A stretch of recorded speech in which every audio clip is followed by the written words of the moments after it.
وصفتنا النهاردة للناس اللي الزلابية بتطلع معاها بأشكال غريبة جدا ومبتبقاش عارفة الأشكال دي طالعة ليه، واللي كمان بلح الشام دايما بيفشل معاهم وبيبقوا عايزين يعملوا وصفة كده بسيطة واقتصادية في شهر رمضان. واحنا طبعا مشهورين في شهر رمضان بحلوياتنا الشرقية الجميلة اللي شرب عسل ودايب دوب كده في العسل. هنعمل النهاردة وصفة اقتصادية وجميلة وهتنجح معاكي من أول مرة، من غير لبن ومن غير بيض ومن غير زبدة ومن غير فرن. وصفة اقتصادية مش هتكلفنا بس غير كوباية دقيق واحدة بس اللي هنعمل بيها الوصفة بتاعتنا النهاردة. والله اول ما شفت الوصفة دي قلت لازم اعملها لحبايبي علشان ان شاء الله يعتمدوها في شهر رمضان، لانها اقتصادية وسهلة وبسيطة وعمرها ما هتفشل منك نهائي حتى لو كنت اول مرة تعملي حلويات. الاول هنسمي الله ونصلي على رسول الله كده ونشوف هنعمل ايه. انا هجيب كوبايه ميه واحطها على النار تغلي، وكوبايه الميه هديها معلقه كبيره من الزيت ومعلقه كبيره من السكر ورشه ملح. كوبايه الميه الواحده هتاخد كوبايه دقيق واحده بنفس المعيار طبعا. يعني الوصفه بتاعتنا النهارده تعتبر ما اتعملتش غير بكوبايه دقيق واحده فقط. طبعا عايزه بقى تزودي المقدار زودي براحتك مفيش مشكله، بس كل كوبايه دقيق بتاخد كوبايه من الميه، تاخد معلقه كبيره من الزيت معلقه كبيره من السكر ورشه الملح طبعا. اول بقى الميه بتاعتنا ما تغلي كده نروح نازلين عليها بكوبايه الدقيق على طول ونقلبها زي ما حضراتكم شايفين كده معانا. بتقلبي كده الدقيق في قلب الميه علشان الدقيق يشرب الميه كلها. وبعد ما الدقيق يشرب الميه كلها معانا هناخدها ونشوف برضو هنعمل فيها ايه تاني. طبعا حضرتك لو عايزه تزودي بقى المقدار اللي احنا عاملينه النهارده زوديه، بس هي ما شاء الله كوبايه الدقيق برضو بتديكي كميه حلوه. والله حلويات سهلة وبسيطة وما بتحتاجش أي وقت ولا أي مجهود، ولا بقى بنستناها تخمر ولا بنعمل لها خميرة ولا بيض ولا أي حاجة، زي ما حضراتكم شايفين كده معانا بالظبط. منتهى السهولة، يعني لو ضيف دخل عليكي ممكن تعمليها وانتي واقفة كده على طول مع كوباية الشاي. بجد تحفة جدا وسهلة جدا واقتصادية زي ما حضراتكم شايفين كده معانا. هناخد بقى العجينة بتاعتنا كده عشان نبردها، ماسكينها عجنينها بين ايدينا كده عجنة حلوة زي ما حضراتكم شايفين كده معانا بالظبط. بنفضل نعجن فيها عجنة كويسة كده لحد ما بنحس ان الدقيق اندمج كويس جدا. زي ما حضراتكم شايفين العجينة بتاعتنا بقت عاملة زي الملبن ازاي. شوفوا العجينة جميلة قد ايه، العجينة تحفة وسهله جدا زي ما انتم شايفين، ما خدتش مننا اي وقت ولا اي مجهود، وكمان ولا بتستريح ولا بنخمرها ولا اي حاجه، لان هي طبعا ما فيهاش لا خميره ولا فيها بيكنج باودر ولا اي حاجه. احنا مجرد ما بننزلها من على البوتاجاز على طول بنقلبها وبتبرد ونروح عجنينها عجنه كويسه كده بين ايدينا. بعد كده بقى ناخد العجينه بتاعتنا بقى عشان نقسمها. قسميها بقى زي ما انت عايزه، احنا بنقسمها بس كده علشان التشكيل. زي ما قلت لك احنا لا هنريحها ولا اي حاجه، لا احنا على طول هناخد العجينه بتاعتنا نقسمها علشان بس نعرف نشكلها. والتشكيل زي ما حضراتكم شفتوها كده معانا في اول الفيديو كان شكلها تحفه وجميل جدا، لكن ممكن تشكليها باي طريقه تعجبك. يعني ممكن تعمليها زي صوابع كده وتقليها ما فيهاش اي مشكله، او زي كويرات صغيره كده وتقليها برضو مش هيبقى فيها اي مشكله.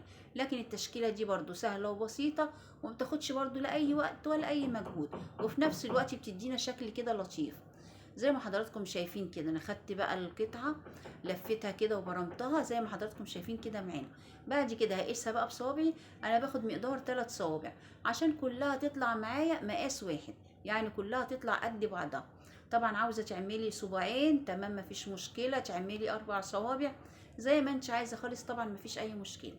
بعد كده بقى عشان نشكلها بجيب بقى معلقه من الدقيق كده معايا وبنجيب شوكه، بنحط الشوكه في الدقيق وبنحطها في العجين علشان ما تلزقش. ما ينفعش احط الشوكه كده على طول في العجين، لان لو حطيت الشوكه كده هتلزق في العجينه معايا. انا بحط الشوكه الاول في الدقيق بغمزها في الدقيق كده وبروح دايسه على العجينه زي ما حضراتكم شايفين كده معانا بالظبط، واروح لفاها الناحيه التانية واروح دايسه عليها برده من الناحيه التانية. وطبعا وانا بغمز الشوكه في الدقيق عشان ما تلزقش معانا في العجين، وبعد كده بدوس عليها من النص بتديني شكل الفيونكه الجميل اللي حضراتكم شايفينه كده معانا. هنعمل كمان كام واحده كده مع بعضينا علشان اللي ما خدش باله من الاول لا ياخد باله معانا تاني. وهي على فكره يعني سهله جدا ومش محتاجه والله، يعني اول ما اي حد هيشوفها هيلاقيها سهله جدا وان شاء الله هينفذها. وانا متاكده ان كلكم اول ما تشوفوا الفيديو ده هتقوموا على طول تنفذوا الوصفه دي، لان زي ما بقول لكم وصفه سهله وبسيطه واقتصاديه ومش مكلفه، ما بتكلفناش غير كوبايه من الدقيق. وطبعا كلنا عندنا دقيق في بيوتنا، كوبايه دقيق واحده زي ما حضراتكم شفتوها معانا كده في اول الفيديو. ما بحتاجش بقى تاني غير شويه زيت بقى فيهم، وهي على فكره ما بتشربش زيت خالص. وطبعا شربات الحلويات وكلنا بنجهزه عشان شهر رمضان، يعني في شهر رمضان دايما بيبقى عندنا شربات الحلويات ده مجهزينه عندنا وشايلينه. فطبعا هنخرجها من القلية ونحطها في شربات الحلويات، ما بتكلفش معانا اي حاجة، حاجات بسيطة جدا وكلها من البيت عندنا. انا عندي شربات الحلويات جاهز. وطبعا اللي ما عندوش شربات الحلويات جاهز يبقى كوبايه سكر مع كوبايه ميه، بتغليهم على النار، واول ما بيغلوا بتديهم عصره نص ليمونه ورشه من الفانيليا، وكده بيبقى احلى شربات حلويات معاكي. وكمان مقدار الشربات ده يبقى كتير على كوبايه الدقيق اللي احنا عاملينها، يعني مقدار الشربات اللي انا بقولك عليه ده اللي هو كوبايه سكر وكوبايه ميه، لا هيبقى محتاج كوبايتين من الدقيق. يعني ممكن تعملي نص كوبايه سكر ونص كوبايه ميه بمقدار كوبايه الدقيق، وكمان ممكن يفيد منهم. انا بوصل لكم قد ايه هي ما بتاخدش اي مقادير. انا خلصت بقى الكميه اللي معايا هنا زي ما حضراتكم شايفين كده، وريتكم الطريقه، ودول بقى عملتهم لوحدي زي ما حضراتكم شايفين كده معانا بالظبط. الشكل تحفه قد ايه. هناخد بقى المعجنات بتاعتنا دي وهنروح على البوتاجاز. هناخد زيت، الزيت بتاعنا يكون سخن بس مش بيغلي، ما تكونش الزيت سخن جدا. هننزل فيها بقى المقرمشات بتاعتنا دي او الحلويات بتاعتنا دي، بننزلها على وشها الاول، علشان النقشه بتاعتها ما تروحش منها. بعد كده بقى بتقلبيها عادي زي ما حضراتكم شايفين كده. معايا الشربات اهو تقريبا بالظبط نص كوبايه شربات، وهيفيد كمان منها. طبعا شربات وفي الفانيليا بتاعته وكل حاجه زي ما حضراتكم شايفين كده معانا بقى. اول بقى ما خدت لون شويه كده رحت مقلباها، بقلبها بقى وبخرجها طبعا من الزيت وهي سخنه، بروح منزلاها على الشربات على طول، ونقلبها تقلبتين كده في الشربات، وبعد كده نخرجها منه. هتبقى مقرمشه معانا وقلبها زي الفل، والله هتعجبكم جدا. بس ان شاء الله هتجربوها، وانا متاكده انكم هتقوموا تجربوها كلكم دلوقتي وهتعجبكم جدا، لانها بجد بجد خطيره جدا.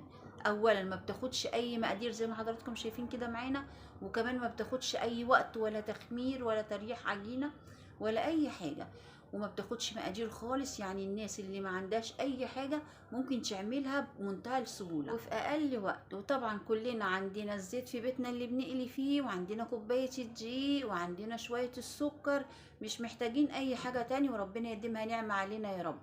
عايزه اقول لكم بقى على حاجه تخلوا بالكم منها، لما تيجوا بقى تنزلوا الطاسه التانية او تنزلوا القليه التانية، لازم ان الزيت يكون هدي شويه، لان الزيت لو سخن جدا هيخليها اول ما تنزل تاخد لون ويبقى قلبها لسه عجين، ما تبقاش مقرمشه معاكي كده زي الزلابيه. احنا عايزينها تبقى مقرمشه معانا كده زي الزلابيه من بره، وجميله كده وهشه من جوه. بجد هي هتبقى نفس النتيجه ان شاء الله، ويمكن احلى كمان، لان الزلابيه بتاخد وقت كبير طبعا في التخمير، والنتيجه بتاعتها ما بتبقاش مظبوطه دايما. ساعات بتطلع اشكال كده غريبه وما بتبقاش مظبوطه مع ناس كتيره. فدي بصراحه هتعجبكم جدا ان شاء الله لو جربتوها، وطعمها تحفه جدا. يعني مش بس هي سهله واقتصاديه، لا طعمها تحفه جدا وهتعجبكم جدا ان شاء الله. يا ريت بقى اللي جرب الوصفه دي وتعجبه يدعي لي ويدعي لصاحبه الوصفه الاصليه. والله احنا دايما بندور على الوصفات السهله والاقتصاديه اللي ما تكلفناش كتير، لان طبعا الاسعار كلها بقت غاليه جدا، وربنا يرحمنا يا رب.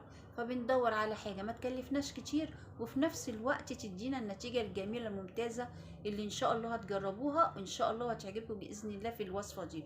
بجد والله وصفه ممتازه جدا يا جماعه، ولو ما لقيتهاش ممتازه جدا انا ما كنتش هنزلها. عايزاكم بقى تجربوا الوصفه دي ضروري جدا، وان شاء الله هتعجبكم.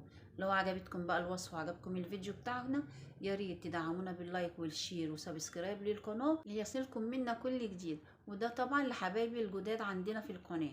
اما بقى حبايبي اللي معانا من زمان، يا ريت بقى ما ينسوناش في الشير، وان شاء الله اي شير ان شاء الله يترد. وانا بشكر كل حبايبي الجمال جدا، وحبايبي واخواتي اللي دايما مدعميني ودايما واقفين معايا. ربنا ان شاء الله يبارك لي فيكم، ما يحرمنيش منكم ابدا. وكل سنه وانتم طيبين ورمضان كريم عليكم. والسلام عليكم ورحمه الله وبركاته.